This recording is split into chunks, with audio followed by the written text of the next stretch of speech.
طول ما الإنسان عايش على وهم الماضي عمره ما هيتقدم ولا عمره ما هيعمل حاجة صح.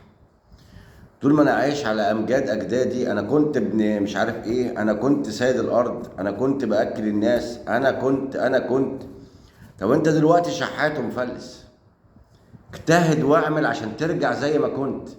لكن طول ما أنت عايش على أمجاد الماضي هتفضل طول عمرك تحت، تحت في البيت وتحت في الشغل وتحت في الشارع، تحت في كل حاجة. اليد العليا خير من اليد السفلى. طول ما احنا لبانا في بقنا ان احنا حضارة كذا، واحنا اسياد الدنيا، واحنا هنفضلوا زي ما احنا، عمرنا ما هنعلو.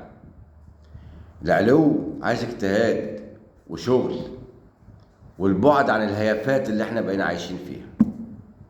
يا رب نستوعب دروس الماضي عشان نتقدم في المستقبل.